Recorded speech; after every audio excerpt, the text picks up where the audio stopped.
Hi everyone. So the last time I tried recording a video to show you how to use a drawing tool, it did not work because the drawing tool appeared invisible. So I figured out what the problem was. So I'm going to show you how to use a drawing tool again. And so I'm going to share my desktop here. Okay, so you should be able to see this now. And so I'm going to click here on finish the structure. My drawing tool comes up. So the point I want to make is that when you draw a bond, so say I want to draw a bond, so on this structure here, I want to add bonds. So the problem states draw a complete structural formula by adding all the necessary hydrogens and lone pairs of electrons. So carbon typically has 4 bonds to it, so I'm going to use a bond here. If you want to do a double bond, this one, triple bond, this one.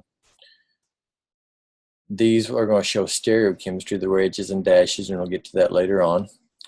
So when you draw a bond, you can't just draw a bond any place, even though it may look lined up, like that looks lined up, but the computer would not count that correct because it's not showing as being connected to that carbon. So what you have to do is make sure that that bond, that atom is highlighted, and then draw your bonds away from there. So each carbon should have 4 bonds. So I'm going to give each one of these 4 bonds. Oxygen, to complete its valence, just needs 1 bond and 2 lone pairs. So then to add the atoms, I'm going to select the text tool up here. Again, highlight the end of the bond. So I can't just highlight over here and say H like that. It would not count that as being connected. So you have to highlight the end of the bond and put your hydrogens. Make sure each end of those bonds are highlighted.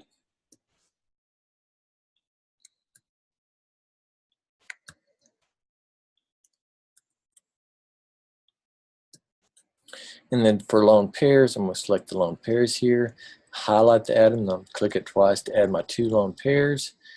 And so I'm done. So save and exit. Finish my other structure.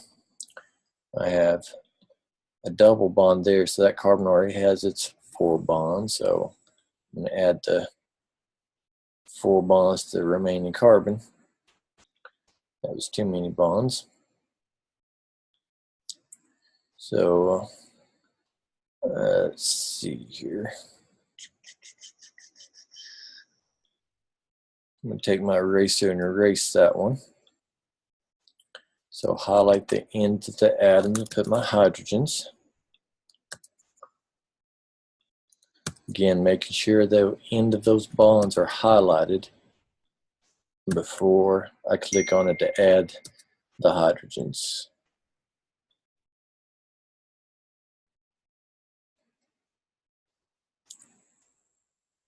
Then add my 2 hydrogens there. Save and exit, and then check my work. Okay, so make sure you highlight the ends of the bonds or the atoms when you're using the drawing tool. That's the point I want to make. If there's any specific problem you need help with, let me know, and I can go through it using Zoom like this. So that's it. Hope that helps. Thanks.